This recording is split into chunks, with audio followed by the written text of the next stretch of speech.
کیا تم مجھ سے محبت کرتی ہو؟ اس سوال پر زینیا سوچ میں پڑ گئی۔ دل کو ٹٹولا نہیں، محبت تو اسے عبداللہ سے بھی نہ رہی تھی کہ کسی کی فکر کرنے کے لیے اس سے محبت کرنا ضروری ہے۔ دوسری طرف چند لمحے خاموشی چھا گئی۔ تم اس کی مدد کر سکتی ہو، تمہیں کرنی چاہیے۔ میں کیا کر سکتی ہوں؟ ہر عورت کے پاس تھوڑا بہت زیور ہوتا ہے زینب، تمہارے پاس تو بھر بھر کر سونا ہے۔ زینیا کے گویا دل پر کھونسا پڑا تھا۔ زیور، اس کا سونا، اس کی حص۔ زینیا تو اپنا نقلی زیور بھی سانج سانج کر رکھتی تھی۔ اپنا زیور بیچ کر اسے پیسہ دے دو، اور یاد رکھنا پیسے ہی دینا، کیونکہ وہ زیور لینا پسند نہیں کرے گا۔ پیسوں کو انکار کرنا مشکل ہوگا۔ زینیا کئی لمحے کچھ کہہ ہی نہ سکی، وہ شل رہ گئی تھی۔ یہ قربانی کیسے دے سکتی تھی؟ دے دیتی کہ اگر شاید سامنے عبداللہ ہوتا۔ کیا وہ اس شخص کے لیے اپنا دل بڑا کر سکتی تھی؟ کیا ہوا زینیا حاکم؟ کیا سونے سے زیادہ محبت ہے؟ کون سی عورت کو سونے سے محبت نہیں ہوتی؟ بدلے میں وہ تلخی سے بولی، پھر فون کاٹ دیا اور عمارت سے باہر نکل آئی۔ ایک مصروف شاہراہ تھی، کئی اونچی اونچی بلڈنگ سڑک کے سینے پر کھڑی تھی۔ زینیا سڑک کے کنارے چل رہی تھی، قریبی بس اسٹینڈ تھا، اس کے لیے فیصلہ لینا مشکل تھا، مگر اس نے آنکھیں بند کی۔ اس کی آنکھوں کے آگے وہ بالاش تجوی یونیورسٹی کے باہر اس کے ہاتھ پکڑے رو رہا تھا۔ زینیا نے پٹ سے آنکھیں کھول دی، اسے تکلیف ہوئی تھی۔ ایک بار پھر آنکھیں بند ہوئیں۔ اس منظر میں وہ بالاج کو کچھ رقم دے رہی تھی، اور وہ پہلے متفکر ہوا، پھر اسے برا لگا، پھر وہ زینیا کو تشکر سے دیکھ رہا تھا، اگلے لمحے محبت سے، پھر وہ ڈھیر سارا مسکرایا۔ زینیا بند آنکھوں کے ساتھ مسکرائی۔ فیصلہ ہو چکا تھا، وہ اسے خوش دیکھنا چاہتی تھی، بس خوش۔ تمہیں لگا تھا تم مجھے دھوکہ دے سکتی ہو زینیا حاکم؟ ایک سرد سی آواز پر اس نے مڑ کر دیکھا، اسی لمحے بجلی زور سے کڑکی۔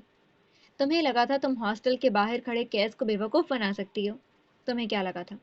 میں نے اس فرضی داستان پر یقین کر لیا تھا۔ آسمان سے کڑکتی بجلی کی روشنی میں اسے وہ لمحہ بھر کو نظر آیا تھا۔ اس کی آنکھوں میں صفاقی تھی، وہ سالم موت تھا۔ زینیا کو اپنا سانس رکتا محسوس ہوا۔ بارش ایک دم برسنے لگی تھی۔ میں اس روز بھی مشکوک تھا، میں اس روز بھی تم پر ایمان نہیں لایا تھا، لیکن آج وہ آگے آیا، عین اس کے سامنے۔ تمہارا بھید کھل چکا ہے زینیا حاکم۔ کیا اب کوئی تمہیں میرے عتاب سے بچا سکتا ہے؟ وہ آنکھوں میں سرد تاثر لیے اسے دیکھ رہا تھا۔ زینیا سن رہ گئی۔ بارش نے ان دونوں کو مکمل بھگو دیا تھا۔ کیا تمہارے پاس اپنی صفائی میں کہنے کو کچھ ہے؟ اس کی آواز میں تلواروں جیسے کاٹ تھی۔ زینیا اب بھی ساکن تھی، اس کا بھید کھل چکا تھا۔ کیا کوئی تھا جو اسے قیس کے عتاب سے بچا لے؟ باب ششم۔ جب بھید کھلیں گے ماضی کے، ہوں گے پردے فاش وقت کے قاضی کے۔ وہ لوگ جو تمہاری آنکھوں نے سفید پوش دیکھے، وہ کہ جو کم عقل کم ہوش دیکھے۔ یوں پلٹیں گے وہ وقت کی کایا، پھر دیکھو گے تم چھنتے سایہ۔ ہوگے پر ملال کیوں؟ کیا ان پر وقت ہے ضائع؟ کیوں کیا ان پر وقت ہے ضائع؟ کچھ باتیں، کچھ واقعے، کچھ لاہے ہیں، کھلیں گے وقت پر، کیونکہ قدرت نے فیصلے کروائے ہیں۔ لوگوں کے راز تو کھولتے ہو، کیوں گناہ نہ اپنا تولتے ہو؟ تم ہو سیاہ سے سرمئی بھی، نہ رنگ پہ اپنے بولتے ہو۔ ہیں بھید سبھی انسانوں کے، گنہگاروں کے، نیکوکاروں کے۔ ہے لاٹھی برستی محض غم کے معاش کے ماروں پہ۔ تم کو لگتا ہے یہ فیصلے ہیں نااہل حاکم کے؟ یہ کارنامے ہیں تمہارے اندر کے باطل کے۔ دور حاضر میں شامل جرم ہو تم بھی، میں بھی، یہ بھی۔ جب تلک حق نہ بولو گے، یوں ذات اپنی رولو گے۔ ہیں بھید تمہارے کھل چکے، راز دنیا کو سب مل چکے۔ کیسے کرو گے پھر دفاع اپنا، کیسے کرو گے سفید سیاہ اپنا؟ یہ بے بس کھوکھلی ہنسی تمہارا ڈالا ہے، یہ بے بس کھوکھلی ہنسی تمہاری ڈالا ہے مجھ کو بڑھتے حیرت میں۔ ہاں معلوم ہے رہے ہو تم سیاہ سفید ایک زمانے میں، جب تم کو ڈراویں خواب تمہارے، جب طاقتور ہوں سامنے عتاب تمہارے، پھر نصیحت یہ باندھ لو ساتھ تمہارے، ہے انسان سیاہ اور سرمئی، کھولو اس کے ماضی کی بساط تمہارے آگے، پھر تم ہو حاکم اعلیٰ بھی، پھر جھکے گا تمہارے آگے تخت والا بھی۔ رکھ یقین ہے ایک ماضی بھی، اور ماضی تو پھر بھید بھی، بھید تو پھر سیاہ سفید بھی، اور جب بھید کھلتے ہیں ماضی کے، پھر پلٹ جاتے ہیں خانے بازی کے۔ کیا تمہارے پاس اپنی صفائی میں کہنے کو کچھ ہے؟ وہ مزید 2 قدم آگے بڑھایا۔ اس کی سیاہ آنکھیں صفاق تھیں۔ زینیا کو آج دوسری دفعہ اس سے خوف آیا تھا۔ برستی بارش میں طوفان خوفناک کے درمیان وہ ایک طوفان کے سامنے کھڑی تھی۔ تم نے کہا تھا تمہارا شوہر تم پر شک کرتا ہے، سعودی عرب میں رہتا ہے، لیکن میں نے کل رات تمہیں اس آدمی کے ساتھ ہاسٹل کے باہر دیکھا تھا، یقیناً تمہارا شوہر ہوگا۔ ایکسٹرا میریٹل افیئرز جیسے لگتی نہیں ہو تم۔ How dare you! وہ غرائی۔ چلاؤ مت! وہ زینیا سے زیادہ سختی سے بولا۔ تو زینیا نے ربڑے بھینچ لیے، اس کی آنکھیں سرخ پڑ رہی تھیں۔ تم نے تو مجھ سے جھوٹ بولا تھا کہ تمہارا شوہر سعودی عرب میں ہوتا ہے، اور تمہیں میرے پرسنلز میں پڑھنے کی کیا ضرورت ہے کیس کمبیر؟ زینیا نے درشتی سے اس کی بات کاٹی۔ کیس 2 قدم آگے آیا۔ زینیا نے 2 قدم پیچھے لیے۔ بارش تڑا تڑ برس رہی تھی۔ زینیا کے چہرے پر بالوں کی موٹی موٹے لٹک چپک کر رہ گئی تھی۔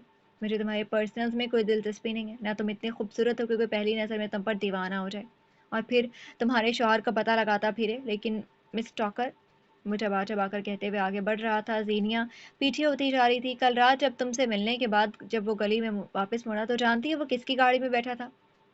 زینیا چھمبے سے اسے دیکھ رہی تھی۔ گیلے چہرے کے ساتھ اس نے نفی میں سر ہلایا۔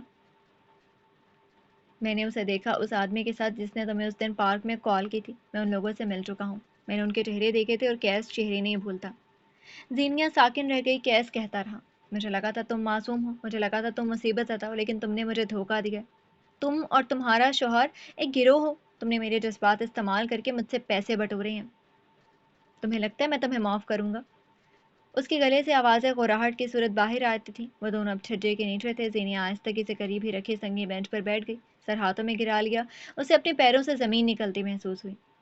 تمہیں حساب دینا ہوگا، میں قبر سے نکال کر بھی حساب لوں گا۔ تم اور تمہارا شوہر، تمہیں کیا لگا تھا تم مجھے دھوکہ دے سکتی ہو؟ خدا کی قسم، میں کیا تم تھوڑی دیر کے لیے اپنی بکواس بند نہیں کر سکتے ہو؟ فور گاڈ سیک، میں پریشان ہوں۔ وہ پوری قوت سے چلائی تھی۔ آنکھیں بھر گئیں، جسم لرزنے لگا۔ اس کا غصہ ایسا ہی تھا۔ میرا شوہر غلط کاموں میں پڑ گیا، وہ غیر قانونی طریقے سے ملک سے باہر جا رہا ہے، اس کی نوکری چھین گئی ہے، میرے پاس اسے دینے کو پیسے نہیں، اور یہاں تمہاری بکواس ختم نہیں ہو رہی۔ چپ ہو جاؤ پلیز، چپ ہو جاؤ خدا کے لیے۔ اس کی آنکھیں بری طرح برس رہی تھیں۔ آواز بلند سے بلند۔ چند راہگیروں نے اسے پلٹ پلٹ کر دیکھا تھا۔ کیس لب بھینچے چپ چاپ اسے دیکھتا گیا۔ سمجھتے کیا ہو تم خود کو؟ ہاں، عقل کل ہو تم؟ کیا ہو تم؟ مسیحا سے زیادہ نائٹ میئر بن گئے ہو تم۔ چہرہ گیلا اور اب آواز بھی لرزش کا شکار تھی۔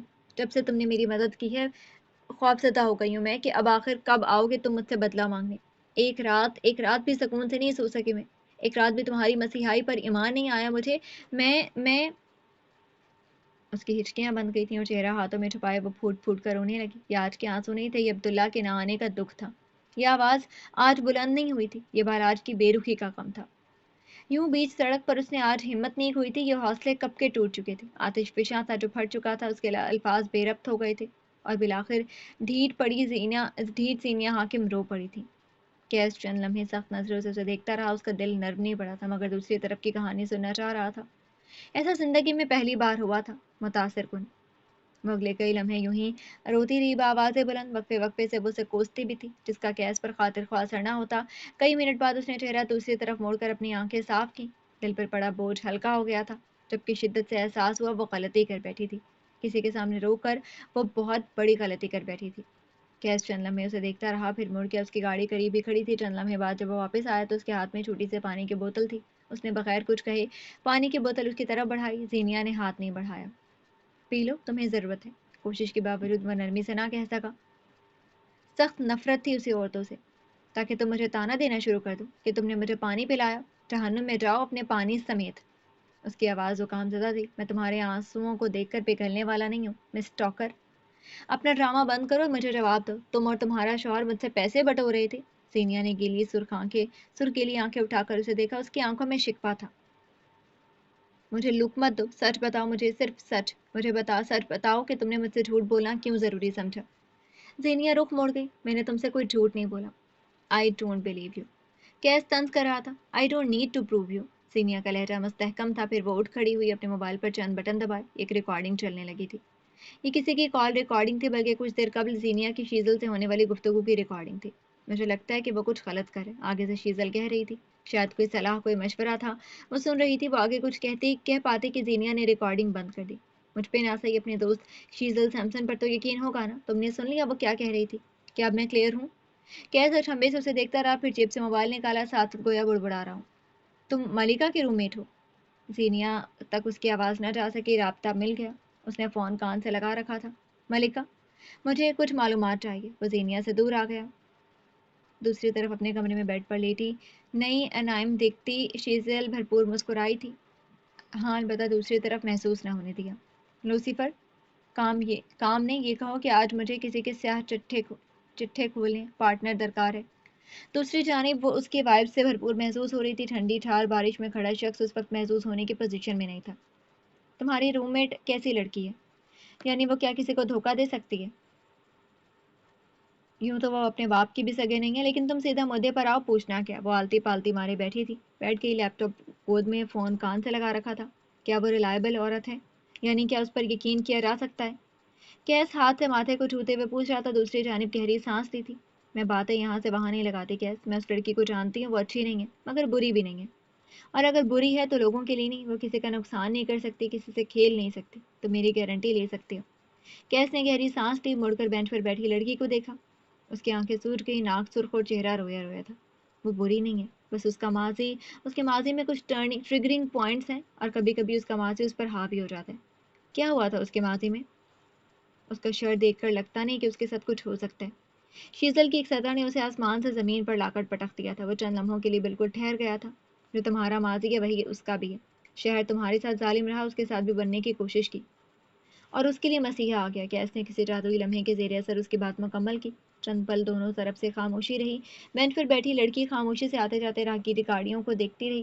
اسی لمحے کیس نے ہلکی آواز میں کچھ پوچھا تھا، اور اگر مجھے اس کے بارے میں کچھ ایسا معلوم ہو جائے جو مجھے اس کے حوالے سے مشکوک کر دے تو؟ کمبخت کو کتنی عدم یقینی تھی! پھر سمجھ آنا کہ اسے ٹریپ کیا گیا، یا پھر حالات اس کے خلاف ہونے لگے۔ جس معاملے میں تم نے اس کی مدد کی ہے وہ اس میں بے قصور ہے، کرسٹل کلیئر۔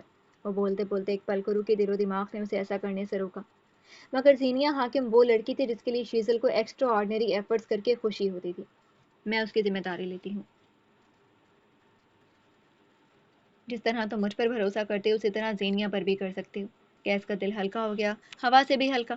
وہ کم انسانوں پر اعتبار کرتا تھا، مگر جن پر کرتا تھا مکمل کرتا تھا۔ وہ دنیا کی نظر میں مکروہ تھا، برا تھا، شیطان تھا، لیکن اس کا ایک کمزور حصہ تھا۔ وہ کچھ لوگوں پر یقین کر لیتا تھا، انتھا یقین۔ وہ محبت کے دلاسے میں آ جایا کرتا تھا، وہ بس چٹانوں جیسا دکھتا تھا اندر، اور دور اندر کہیں وہ موم تھا، اور اس وقت پگھل چکا تھا۔ واپس بینچ کی طرف جاتے ہوئے وہ پشیمان تھا، مگر ظاہر نہیں کیا۔ وہ بینچ پر اس کے قریب جا کر بیٹھا، پانی کی بوتل ایک مرتبہ پھر اس کی جانب بڑھائی۔ تم نے میرے سامنے ایسی صورتحال پیدا کر دی تھی کہ مجھے ایسا شدید رد عمل دینا پڑا۔ جی جی جناب، کیس صاحب سے تو کبھی غلطی ہوتی نہیں۔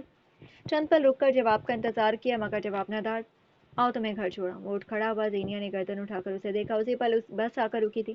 تم مشکل آدمی ہو کیس، ایک پل میں آسمان پہ بٹھا دیتے ہو اور اگلے ہی پل زمین پر لا کر پٹخ دیتی ہو، اور میرا مسئلہ یہ ہے کہ میں بلندیوں کی راہی ہوں۔ مضبوط مستحکم لہجے میں کہتے ہوئے اس نے بیگ کندھے پر درست کیا، اس کی پانی کی بوتل ڈھک کر بینچ پر رکھی اور چھجے تلے نکل کر بس کی طرف بڑھ گئی۔ کیس دھیرے دھیرے سے اس بینچ پر بیٹھتا چلا گیا۔ ماضی کے ٹراماس نے اسے اندر سے کھوکھلا کر دیا تھا۔ وہ جذبات بھرنے کی کوشش کرتا تھا، اور ٹراماس کا ناک ان تمام خواہشوں اور جذبات کو ڈس دیتا تھا۔ کئی پل اسلام آباد کی ہوائیں اس کے سنگ سوگوار رہیں۔ جی تو ڈیئر لسنرز، کیسے لگے آج کے ایپیسوڈ؟ کمنٹ سیکشن میں ضرور بتائیے گا۔ اجازت دیجیے، اللہ حافظ۔